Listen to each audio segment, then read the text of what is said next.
building smells different after midnight. Bleach, wet cotton, cold toast from the kitchen on the 3rd floor. By day, it smells of nothing at all. That is because by day, the people who make it smell of something are not allowed to be seen. On my 6th night there, the floor manager held up my timesheet and told the corridor that the new porter could not count.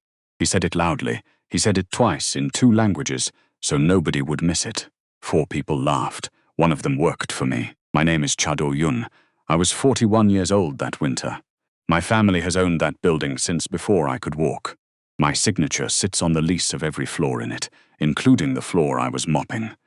Then a woman at the far end of the corridor spoke, without looking up from her cart. She said the manager had added it wrong. Not the porter. Him she gave the correct figure. She gave it the way you give a stranger the time. Then she went back to work. The corridor went very quiet. I have sat in rooms where men decided who would still be trading on Monday. None of those rooms ever went that quiet. They wrote her up for it. 2nd warning in 11 months, the manager said. She signed the paper without arguing. She was still holding my timesheet when she signed it. Her name was Verona Clark. She emptied bins on floors 2 through 5. Nobody in that building knew what she used to do for a living. I did not know either, not then. People ask why a man like me would put on a grey uniform and mop a stairwell he owns. Here is the true answer.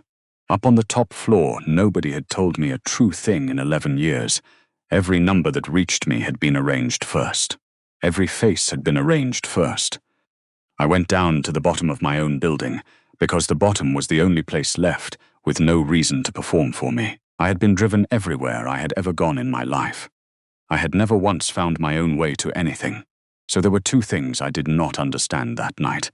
Both of them took the rest of that winter to answer. Why did a woman who empties bins know, in 3 seconds, that a number on a page was wrong? And why, 6 weeks later, was she the only person in a building full of my own people who could tell me what I had really come down there to find? Stay with me. She works it out long before I do. And the man who put her in that uniform is still upstairs, signing my name. Gareth Doyle enjoyed the laugh a little longer than the laugh lasted. Then he handed the timesheet back and told me to do the stairwell again from the top, because the landing on 4 still smelled. It did not smell. I had done it twice. I said nothing. That was the arrangement I had made with myself. A porter called Co does not argue with a floor manager. A porter called Co does not have views on the smell of a landing. He takes the sheet, he says yes, and he goes back up, so I said yes. Doyle was not finished. He turned toward the cart at the far end of the corridor. Say that again, he said. You added it wrong. She was wringing out a cloth. She did not stop. That is all. You are not paid to add. No, she said. I am not. There is a thing people do when they have decided to survive a room. They make themselves smaller in the shoulders and larger in the voice, and it never works, and everyone can see them doing it. She did not do that. She stayed exactly the size she was. She wrung out the cloth. She hung it on the rail of the cart, and she waited. Doyle wrote her up in the corridor, standing, using the wall. 2nd warning in 11 months, he said, and he said the 11 months twice, the way a man does when the number is the only weapon he brought. She signed it against the wall. She was still holding my timesheet in her other hand. She gave it back to me last, without a word about it, the way you hand someone their own coat. Then she went to the goods lift. I followed her. 6 nights in that uniform, and I had already forgotten how it looks, when a man follows a woman down a corridor at 1 in the morning. So I stopped a good way short of her. I spoke from there. You did not have to do that. She watched the numbers above the lift doors. I did not do it for you, she said. He said it out loud. That is the only reason. The doors opened. She pushed the cart in. She did not turn around. If he had been wrong quietly, she said, he could have stayed wrong. Then the doors closed, and I stood in a corridor I owned, holding a piece of paper about my own hours. And I could not have told you whether the figure on it was right. I took it up to the plant room and sat under the strip light with it. It took me most of an hour. Doyle had not made a simple slip. He had carried something forward from the fortnight before, 3 columns across, and it had gone on quietly compounding since. Small enough that nobody checking would check that far back. To catch it, you would have to hold 2 weeks of that sheet in your head at once. You would have to know where an error like that goes when it travels. She had done it in the time it takes to walk past a cart. That was not the part that kept me awake. The part that kept me awake was that she signed the paper without arguing. She had known what speaking would cost her before she opened her mouth. She had done that arithmetic too, and she had paid it anyway, for a man she thought was a porter. Before I go on, do one thing for me. Now let me tell you about the piece of paper she put in my hand. The next night I told the driver not to come. He had been waiting for me 6 nights running, 3 streets away, at the top of a road with no cameras on it. On the 6th night, the security man on the desk had asked me who I knew that owned a car like that. He was joking. He was also not. So I finished at 1 in the morning and walked out of Mereworth House with a phone I was not supposed to use and a key I was not supposed to have. The last train had gone at 10 past midnight. I want to be honest about what happened next because it is the least dignified thing in this story, and I have told you the rest of it honestly. I stood outside that station for 11 minutes and did not know what to do. I was 41 years old. I had moved money between 3 countries before lunch that day. I had never once in my life worked out how to get myself home. She came out of the side door with the cart and saw me standing there. "You are still here. I missed the train." She looked at the station, then she looked at me, the way you check that a thing is what it says it is. "Where do you live?" I told her it was even true. A flat above the parade held in a name that was not mine. "Then you want the bus," she said. She went to the cart, pulled a sheet of paper out of the recycling sack, turned it over and started to write against the handle. "There are 2. The first one goes from the church end of the high street, not the stop outside the station. There is a stop outside the station. There is. Everyone stands at it." She did not look up. Then they watched the bus go past on the other road. Her handwriting was small and even. She did not press hard. "The second only runs on the hour after 2, she said. "If you miss the first, you will be standing there a long while in that coat." I looked down at the coat. I had bought it from the charity shop by the library for £9 because it looked like a coat a porter would own. It had not once in 6 nights been warm. She held out the paper. "Thank you," I said. "It is bus times." She was already turning the cart. "It is not a kidney." I put it in my pocket. I did not look at it again until I was on the bus. I sat at the back with the heaters going. The Korean signs on the high street slid past the window, orange in the dark, all of them shut. Then I turned it over. It was a delivery note. "Goods received, 3rd floor, Mereworth House." Dated the Thursday before. 1 pallet. Contents given as office consumables. Signed for at 4 in the morning by a hand I could not make out. I had signed the lease on the 3rd floor myself. In 5 years, the 3rd floor had never taken a delivery at 4 in the morning. In 5 years, the 3rd floor had never taken a delivery at all. Femi Adeyemi kept the night desk, and Femi Adeyemi kept a book. He showed it to me himself on the 4th night on his phone, because he did not think for one moment that I would mind. It had columns. It had my name at the top of it spelled wrong. "Nobody from the agency has done more than 9 shifts here since the summer," he said. 9 is the record. You are on 6. "What have you got on me?" 11. He put the phone away. "But I put it in myself, so if you go I lose nothing. It is a clean position. I have been in negotiations in Busan that were less honest than that." I asked him about the 3rd floor.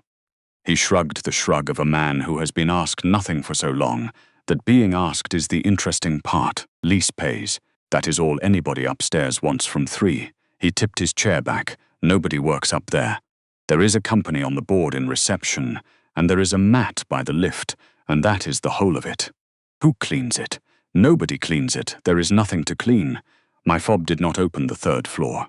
I found that out at 2:30 the following night, standing in the lift like a man locked out of his own house, which is exactly what I was. Verona was on 4 when the doors opened. 3 does not take the porter fob," she said without being asked. "You have been up there every night for 5 years. She did not offer anything after that. So I stood there and let the silence do the work, which is a thing I am good at, and which had never once been used against me until that building.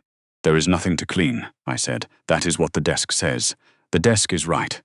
She snapped a fresh sack into the frame. "There is nothing to clean. There is a great deal to empty." I did not understand. I said so. "Nobody is ever in that office," she said. "No cups. No crumbs in the carpet, no hair in the sink, and there is always hair in a sink." In 5 years, I have not once had to take a cup out of that room. Then what is in the bins? Paper. She tied the sack off, shredded. Every bin, every night, shredded before it goes in. That is normal in an office. It is normal in an office that does something. She looked at me properly then, for the first time since the corridor. There are no people in there. There is no work in there. And every night there is more shredded paper than my whole floor puts out in a week. She wheeled the cart past me into the lift. Twice a year, she said. Whoever does it gets careless at 4 in the morning and something goes in whole. The doors began to shut. You keep those, I said. It was not a question, and it should have been. No, she said. I put them in the bin, same as the rest. That is my job. Then the doors shut, and I stood on the 4th floor of my own building and understood that I had been asking the wrong question for a week. The question was not what was going into those bins. The question was why a woman who empties them could tell me, to the week, how much paper an office ought to make. I got the answer to that at 2 in the morning on the Tuesday, and I did not get it from her. I got it because a car I recognized came through the barrier. Namjite walked into my building through the goods entrance with his own key. There was nobody in that place but the 3 of us. He came up the service stairs, not the lift. I understood the rest of it much later. I understood that part straight away. The lift keeps a record of every fob that opens it. The service stairs keep nothing. I was on the half landing between 3 and 4 with a mop I did not need, doing a stairwell for the 2nd time that week, because Doyle liked to be obeyed twice. Verona was on the 3rd floor landing with her cart. Namji Tai came past us both. He had run the United Kingdom side for 9 years. He had sat at my father's table. I had shaken his hand in a room in Busan 11 days before I bought that coat, and he had told me the London portfolio was quiet and boring, and that I should not waste a winter on it. He walked within an arm's length of me. He did not look up. Leave 3 tonight, he said. Verona kept the mop moving. It is on the sheet. Leave it. He did not say please, and he did not say her name. He had been coming into that building for 5 years. He did not know her name. Then he turned his head about 1/3 of the way toward me, which is as far as a man like that turns. There is a box by the lift on 3. Put it in the car. So I put it in the car. I have signed papers that finished companies with 400 people in them. Carrying that box down 4 flights of stairs is the first work of my life that ever cost me anything. It was not heavy. That is the thing I could not get past afterwards. Whatever was in it weighed almost nothing, and he had come across London at 2 in the morning for it, and he had used the stairs. His driver did not look at me either. I put the box in the boot and shut it. Namjitai gave me £5. I have it still. It is in a drawer in a house that has 11 rooms, and I could not tell you what is in any of the others. When I came back inside, Verona had not moved from the 3rd floor landing. She was working the same square of floor she had been working when he came up. She had been on it the whole time he was in the building. It was, by some distance, the cleanest square of floor in that place. That is how I knew, not her face. Her face did nothing at all. A woman who has decided that her face will do nothing can hold that for a very long time, and I have never in my life seen it held better than she held it on that landing. But the mop had been going round and round in one spot for 6 minutes. You know him, I said. She put the mop back in the bucket. I know a lot of people, she said, who do not know me. Then she took the cart to the lift and went up. I went down to put my things away, and the door of the staff toilet on 2 was shut, and that door does not shut. The catch has been broken since before I got there. You have to hold it, so she was holding it. I stood in the corridor and listened to a woman be sick with the tap running, so that nobody would hear her. The tap was a wasted precaution. There was nobody left in that building to hear her but me. I did not knock. I have thought about that a great deal since. The next night she behaved as though none of it had happened, and she did it so well that for an hour I wondered whether I had invented the sound through the door.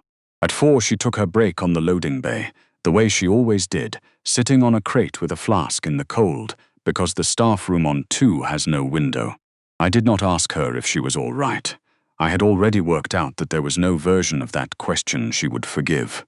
I took the £5 out of my pocket and put it on the crate between us. He gave me that, I said, for carrying his box. I put it in the boot of his car, and he gave me that, and I took it. She went on drinking her tea. Why are you telling me? Because you saw me do it. She thought about that for a while. Then she screwed the cup back onto the flask, which I would come to know was the thing she did before she said anything that cost her. I was an accountant, she said. Management accountant. 12 years. I said nothing. 6 years ago, I went through a client's accounts and I did not like what was in them. I wrote it down. That is the entire crime. I wrote down what I had found and I put it in front of the partner above me, because that is the procedure. And I have always been very good at procedure. The bay light buzzed above us. She let it. 3 weeks later, there was a complaint against me. I had taken a client file home. She turned the flask cup in her fingers. I had that part was true. That is what made it work. I had taken it home because I had been going through it at night, and once they had the taking home, they did not need anything else. What did they say you did with it? It does not matter what they said. Nobody was ever going to check. She shrugged. The hearing was 9 minutes. I had spent 4 months getting ready for it. I brought a folder. Nobody opened the folder. She said all of it the way you would tell somebody it had rained on a Tuesday. 12 years, I said. 12 years. She looked out at the yard. People say they took my dignity. They did not take my dignity. It was never in the file. They took my license. Those two things get mixed up by people who have only ever lost one of them. Then she said the thing I have repeated to myself more times than I can count. A number does not care who is holding it. It is the only fair thing I have ever met. Her phone lit up on the crate beside her. She turned it face down without reading it. Who is Simone? My daughter. She did not explain how I had seen the name, and she had not. That is not a door, Co. That is a wall with a name on it. I waited, then I asked the question I had come out there to ask. Who was the client? Seong Jin, she said. Property, nobody you would have heard of. I have been told I have a difficult face to work with. My father said it was the best thing he gave me. I sat on a crate on my own loading bay and heard a stranger say the name of my family's company, and I did not move a muscle in it. That was my mistake. Now you, she said. Me. You have never held a mop before this month. You hold it the way a man holds somebody else's baby. She stood up and knocked the last of the tea out onto the concrete. You did not know what a night bus was, and your flat is above the parade. You have hands like a person who signs things. Verona. And just then, when I said that name, your face did nothing at all. She picked up the flask. Nobody's face does nothing the first time they hear a name. That is not a reaction. That is a decision. She went to the door and held it open with her foot and stood there a moment in the light. I am going to go and finish my floors, she said. You are going to decide what you want to tell me. Because the next time you ask me a question about that building, I would like to know who is doing the asking. I told her on the Thursday. I did not make a speech of it. I have made speeches. I told her my name. I told her what the company was. I told her that the 3rd floor was mine on paper, and that I had gone down to the bottom of my own building because I had stopped trusting anything that reached the top of it. She listened to all of it, standing up with one hand on the cart. Then she asked the only question I had not prepared for. Where were you 6 years ago? Busan. Busan. She nodded slowly, as if I had confirmed a figure she had already worked out. So you did not do it? No, you only paid for it. She let go of the cart. You paid for it every quarter for 5 years, and you signed off on it. And not once in 5 years did you ask what it was you were paying for. And now you have come down here in a 9-pound coat to find out, and you would like me to be pleased about it. There is nothing to say to that. I have thought since about all the things I could have said, and every one of them is worse than what I did, which was nothing. Eventually I told her I could have her license back inside a month. I said it badly. I said it the way you offer a thing you are certain of. She looked at me for a long moment. She said she knew I could. I asked her to let me. She said no. Listen properly, because I will only say this once. She was very calm. That was the frightening part. If you get it back for me, then it is a thing you got for me. That is what it is for the rest of my life. That is the version Simone hears. That is the version her children hear, if she ever lets me near them. A rich man liked me, and he made a phone call. That is not what it would be. That is exactly what it would be. And you know it, because you have made that call for other people, and you know what they owe you afterwards. She put her hand back on the cart. You can open a door, you cannot carry me through it. If you carry me through it, then I was carried. and that is the whole of what I will have been. On the Monday, the notice went up in the staff room. Third floor waste to be handled on site with immediate effect.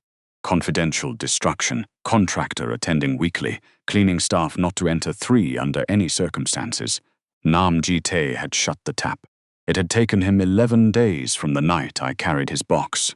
I found her on the 4th floor with the notice in her hand.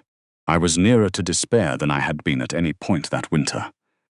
She was going over it the way you check the weather, for a day you have already decided to go out in. That is the end of it, I said. She actually laughed. You think I needed the bins. You said you put them all back in the sacks. You said that was your job. It was, I did. She folded the notice into her apron. I have never written a single thing down about that office, not one line, not once in 5 years.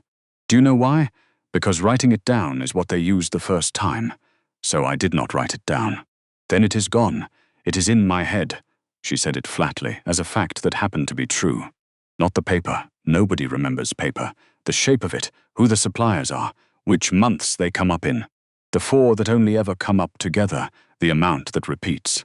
She tapped the side of her head once, with no drama in it at all. That is not a gift, Co. That is a job. I did that job for 12 years, and nobody has ever taken it off me because it was never in a file. Then give it to somebody. I cannot, not on its own. And here, for the first time, something moved in her face. If I walk in with all of that and nothing else, I am a woman with a grievance. They will put it in a drawer, and it will be 9 minutes all over again. I need one thing that is real, one piece of paper that came out of that room that I can hand across a table. She looked at me. You have it. I did not understand. She waited and let me not understand, and then she told me. I gave it to you the night you missed the train, she said. There are bus times on the back of it. I had it in the pocket of the 9-pound coat. I had never once taken it out. Then we take it to the police, I said. No, Verona. This is a criminal matter. My own company is inside it. I am taking it to the institute. I stopped. They struck you off, I said. Yes. She picked up the cart. That is the point. They let her go on the Friday. Not Doyle. Doyle would never have had the nerve. It came down from the agency as a contract review. That is the phrase people use when they do not want to write the true one. The true one was on the 3rd floor. She was given 20 minutes and a box. I want to say something about the box, because I have thought about it since more than I have thought about most things. It was a photocopier paper box with a lid. In it she put a flask, a cardigan, a pair of indoor shoes, a mug that was not hers, and a plant in a yogurt pot that had stood on the staff room shelf for 5 years. Nobody in that building had ever watered it but her. Femi came out from behind the desk to carry it for her. She would not let him. He stood there with his hand still open long after she had gone through the doors. I was on 4. Through the stairwell glass you can see the whole of the ground floor. I let her walk out of my building. That is the sentence. There is no arrangement of those words that sounds better. I owned the freehold. I owned the lease and the agency contract and the man who signed the review. And I stood on the 4th floor in a grey uniform and watched her carry a box across a marble floor while somebody else held the door. I lasted until the Sunday. Then I made 3 phone calls. By Monday morning the review had been reversed and her name was back on the rota. I had done the one thing on earth she had asked me not to do. She came to the flat above the parade. I had never told her which one. She had worked it out, which by then I should have expected. She did not shout. I have been shouted at by serious people, and it is nothing. This was worse. For 5 years that man has walked past me and not once known my name, she said. As of this morning he knows my name. He knows somebody made a call. He does not know who yet. He will spend the next month finding out, and the only thing between him and the answer is a night porter who does not exist. I had not thought about that. That is the truth. I had thought about the cold, and about the rota, and about her carrying that box, and I had not thought about that at all. And you decided it on your own, she said. You sat with it, and you weighed up what I could carry, and you decided. You did not ask me. I did not want you out there in the cold. I have been out there in the cold for 6 years. I am still here.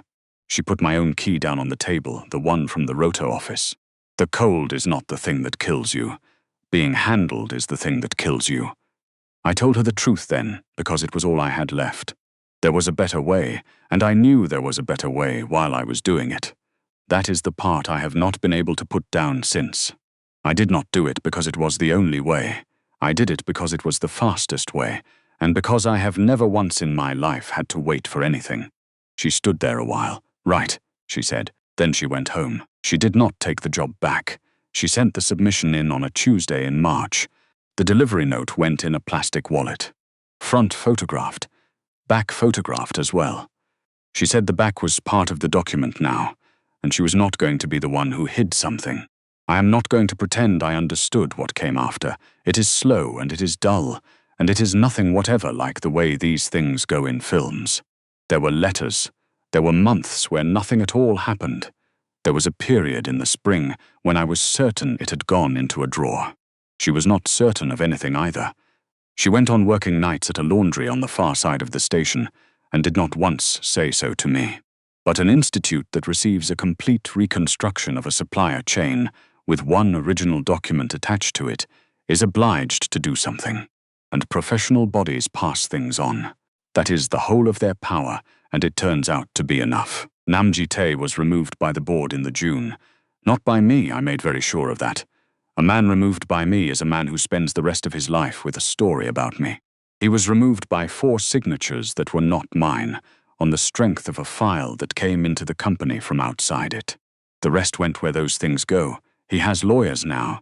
He will have lawyers for years. He will not have the building. The institute restored her practicing certificate in the September, 12 years and 9 minutes, given back in a letter of 1 page. She did not come back to the building. She did not answer the 1 message I sent, and I had no right at all to send a second. What I had was a piece of paper with bus times on the back of it. I had given her the front.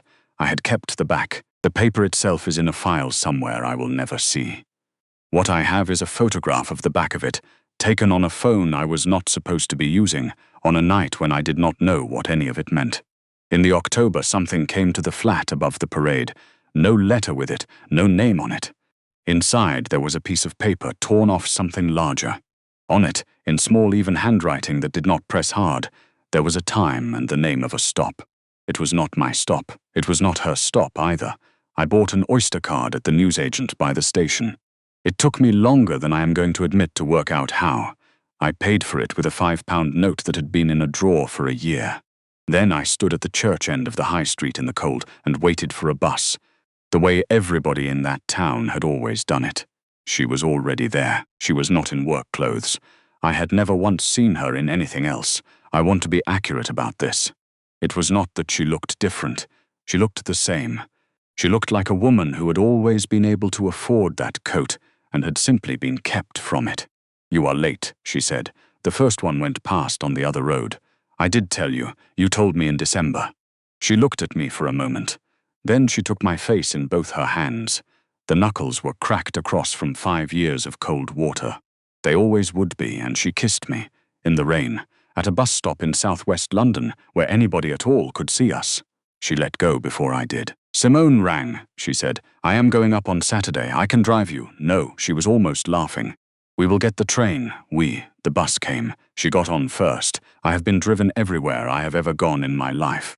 That night I paid my own fare. I sat down beside her, and for the first time I can remember I had arrived somewhere.